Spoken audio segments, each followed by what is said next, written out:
अस्सलामुअलैकुम everyone, welcome to my channel Adil make sense, जहां हम एक बेटर लाइफ जीने के लिए सीखते हैं और साथ में आगे बढ़ते हैं।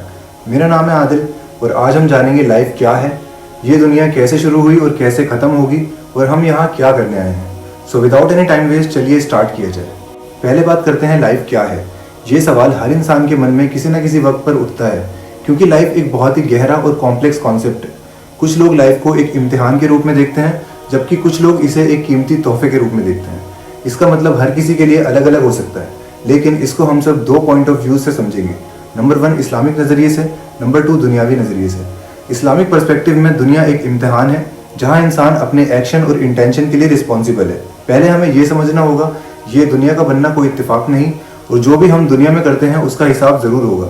तो इस्लामिक नज़रिए से ज़िंदगी का मतलब है कि हम अल्लाह की इबादत करें जिसने हमें बनाया और इस पूरी दुनिया को। मैं किसी प्लेनेट की बात नहीं कर रहा हूँ, I mean everything in this universe, जो हम देखते हैं और जो हम नहीं देख सकते वो सब, जैसे कि चांद, सूरज, सितारे और पूरा का पूरा ब्रह्मांड, जिसके बारे में आज तक कोई अंदाज़ा भी नहीं लगा पाया कि ये कितना बड़ा हो सकता है और इसके बाहर क्या है वो कोई नहीं जानता अल्लाह सुब्हानहू व तआला के अलावा। इसलिए हम सबको अल्लाह के हुक्म को फॉलो करना चाहिए और अपने जीवन को उसके बताए गए रास्ते पर चल के गुजारना चाहिए, जो अल्टीमेटली हमें खुशियों की ओर ले जाता है और एक बेहतर ज़िंदगी जीने में हेल्प करता है। और ये सारी चीज़ें अल्लाह ने कुरान में बताई हैं, एक नहीं दो नहीं काफ़ी बार, जैसे कि सूरह नंबर 51 और आयत नंबर 56 में इस तरह, मैंने तुम्हें सिर्फ मेरे लिए पैदा किया और तुम्हारी ज़िंदगी का मतलब है तुम मेरे हुक्म को फॉलो करो। अल्लाह ने हर इंसान को अकल, फ्री विल और ज़िंदगी का एक स्पेसिफिक मकसद दिया है, और ये इम्तिहान है कि इंसान कैसे अपनी ज़िंदगी को उसके हुक्म के मुताबिक गुजारने का इंतज़ाम करता है। इस्लाम में ये भी बताया है दुनिया सिर्फ एक टेम्परेरी फेस है, असली ज़िंदगी तो आखिरत में है, जहाँ इंसान को उनके कामों का फल मिलेगा। अब बात करते हैं दुनिया के नज़रिए से ज़िंदगी का मतलब क्या है। जब हम लाइफ को दुनिया के नज़रिए से देखते हैं, जो कि मटेरियलिस्टिक, प्रैक्टिकल या सेकुलर नज़रिया भी कहा जाता है, तो फोकस ज़्यादातर इंडिविजुअल गोल्स, अचीवमेंट और पर्सनल हैप्पीनेस पर होता है। दुनिया में हमें ये बताया जाता है कि हमें अपने गोल को अचीव करना चाहिए, अपने सपनों को पूरा करके सक्सेसफुल बनना चाहिए और अपने जीवन को खुशी के साथ जीना चाहिए। हमारे बचपन के दिनों में एजुकेशन, रिलेशनशिप्स और फ्यूचर गोल्स के लिए फाउंडेशन बनाई जाती है। इसकी वजह से हम ये समझते हैं लाइफ वही है जैसे हम इसे बनाते हैं, और सक्सेस कुछ स्पेसिफिक चीज़ों से डिफाइन होती है, जैसे कि अच्छी एजुकेशन, मीनिंगफुल रिलेशनशिप और आखिरकार एक सक्सेसफुल करियर। जब हम एडल्टहुड में आते हैं तो हम हमारे टारगेट और अचीवमेंट पर ज़्यादा फोकस करते हैं। इस फेज़ में लोग अपने करियर को बिल्ड करते हैं, फाइनेंशियल स्टेबिलिटी अचीव करते हैं और अपनी लीगेसी बनाते हैं। सोसाइटी हमेशा ये बताती है कि ये सभी सक्सेस के मार्कर्स हैं और इन अचीवमेंट के थ्रू लाइफ को मीनिंग मिलता है। इस स्टेज पर ज़्यादातर लोग अपनी वर्थ को कुछ चीज़ों से डिफाइन करते हैं, जैसे कि करियर सक्सेस, फाइनेंशियल स्टेबिलिटी और पर्सनल रिलेशनशिप्स। ये समझना काफ़ी ज़रूरी है कि दुनिया का नज़रिया काफ़ी मटेरियलिस्टिक होता है। लाइफ इस नज़रिए से उस चीज़ पर फोकस करती है जो दिखता है वही एक्सपीरियंस किया जा सकता है।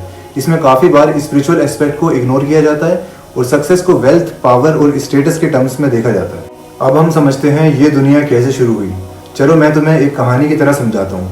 सबसे पहले कुछ भी नहीं था, न ज़मीन, न आसमान, न हम, न तुम, सिर्फ एक बड़ा सा खाली अंधेरा।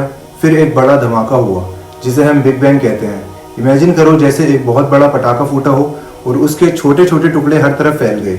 यही टुकड़े गैलेक्सीज, स्टार्स और प्लैनेट्स बन गए। जी हाँ, क्या तुम्हें लगता है ऐसा हो सकता है? बिल्कुल नहीं। मैं कोई ऐसी वर्चुअल थ्योरी नहीं बताने वाला, बल्कि सबको सच बताना चाहता हूँ। इसको हम सिर्फ इस्लामिक तरीके से समझ सकते हैं, जिसमें इसका बहुत क्लियर जवाब दिया है। आओ मैं तुम्हें समझाता हूँ। अल्लाह ने आसमान और ज़मीन बनाई, पानी को पैदा किया, फिर सब प्लैनेट्स, स्टार्स और गैलेक्सीज को बनाया।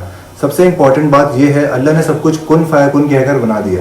मतलब अल्लाह ने कहा हो जा और सब हो गया। जी हाँ, अल्लाह की कुदरत एक ऐसी ताकत है जो किसी भी चीज़ को पैदा कर सकती है, किसी भी चीज़ को बदल सकती है और किसी भी चीज़ को बर्बाद कर सकती है। ये ताकत सिर्फ अल्लाह के पास है और ये उसकी कुदरत का एक हिस्सा है। अल्लाह की कुदरत के बारे में कुरान में कई जगह बताया गया है। कुरान के अनुसार अल्लाह ने दुनिया को 6 दिन के अंदर बना दिया और उसने अपने हुक्म से हर चीज़ को पैदा किया। फिर अल्लाह ने हज़रत आदम अलैहिस्सलाम को मिट्टी से बनाया और उनमें रूह डाली। हज़रत आदम अलैहिस्सलाम दुनिया के पहले इंसान थे और वहीं से इंसानों की शुरुआत हुई। उनके बाद अल्लाह ने उनकी बीवी को पैदा किया और एक के बाद एक इंसानों को। अल्लाह ने हमें दुनिया में भेजा ताकि हम देखें कि हम अच्छे काम करते हैं या बुरे। हर इंसान को एक लिमिटेड टाइम दिया गया है। कुछ लोग अमीर होंगे, कुछ गरीब, कुछ तंदुरुस्त होंगे, कुछ बीमार। ये सब अल्लाह का एक टेस्ट है जो हमें सब कुछ देता है और वापस भी ले लेता है अगर हम अपने आप को गलत चीज़ों से नहीं रोकते। और वो हमें हर वक्त देख रहा होता है और हमारा इम्तिहान लेता है। तो इस दुनिया में हमें सिर्फ अल्लाह की रज़ा के मुताबिक जीना चाहिए, ईमानदारी, सच्चाई और इंसानियत के साथ। जो लोग अल्लाह की राह पे चलते हैं उनके लिए जन्नत का वादा है اور جو لوگ گناہ اور ظلم کرتے ہیں ان کے لیے جہنم کا عذاب ہے۔ اب بات کرتے ہیں یہ دنیا کیسے ختم ہوگی۔ اس کے بارے میں کوئی اسپیسیفک ڈیٹ یا ایئر تو اللہ نے نہیں بتایا، لیکن اللہ نے کچھ نشانیاں ضرور بتائی ہیں، جیسے کہ نمبر 1 دجال کا آنا۔ دجال ایک دھوکے باز ہوگا جو اپنے آپ کو اللہ کے روپ میں پیش کرے گا اور لوگوں کو اپنے پیچھے چلنے کے لیے کہے گا۔ نمبر 2 یاجوج اور ماجوج کا آنا۔ ان کے آنے کے بارے میں کئی حدیث اور قرآن کی آیتوں میں بتایا گیا ہے۔ یہ 2 ایسی کمیونٹیز ہیں جو دنیا کو تباہ کرنے کے لیے آئیں گے۔ ان کے آنے کا سمے بھی نہیں پتا، لیکن یہ کہا گیا ہے کہ یہ قیامت کے دن سے پہلے آئیں گے۔ نمبر 3 دنیا میں فتنہ اور فساد کا عام ہونا۔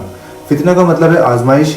یہ ایک ایسی سچویشن ہے جب لوگوں کے اپنے ہی ایمان اور وشواس کی آزمائش کی جاتی ہے۔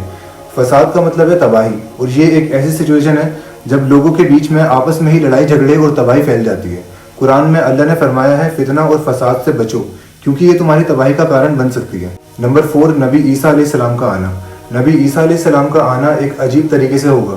انہیں آسمان سے اتارا جائے گا اور وہ دنیا میں آئیں گے ایمان کو مضبوط کرنے کے لیے اور لوگوں کو اللہ کی عبادت کی طرف بلائیں گے۔ وہ دجال کو بھگائیں گے اور دنیا کو تباہی سے بچائیں گے۔ نمبر 5 قیامت کا دن۔ قیامت کے دن کافی ساری چیزیں ہونے والی ہیں، جیسے کہ دنیا کی تباہی، سبھی انسانوں کا حساب، جنت اور جہنم سے پردہ ہٹنا، اور سبھی انسانوں کے کاموں کی وجہ سے انہیں انعام یا سزا کا ملنا۔ یہ سبھی قیامت کے دن کی گھٹنائیں ہیں۔ اس لیے ہمیں اپنے گناہوں کی توبہ کرنی چاہیے اور اللہ کی عبادت کرنی چاہیے، جو ہمیشہ ہمیں دیکھ رہا ہے، چاہے ہم کہیں بھی رہیں۔ اس کی نظر سے کوئی بھی چیز بے پردہ نہیں رہتی۔ وہ بس ڈیل دیتا ہے کہ میرا بندہ ایک نہ ایک دن سنبھل جائے گا، لیکن اگر نہیں سنبھلتا تو اللہ جو کرتا ہے بہتر ہی کرتا ہے۔ سو آج کے لیے بس اتنا ہی۔ نیکسٹ ٹائم ہم سمجھیں گے کیسے ہمیں اپنے لیے قیامت کے دن کی تیاری کرنی ہے اور کیسے ہم جہنم کے عذاب سے بچ سکتے ہیں اور اللہ کے قریب جا سکتے ہیں جو بےحد دیالو اور مہربان ہے۔ ملتے ہیں نیکسٹ ٹائم، تب تک کے لیے اللہ حافظ۔ سے اللہ حافظ یا جسٹ لائک دیٹ۔ اللہ حافظ ٹو ایوری ون۔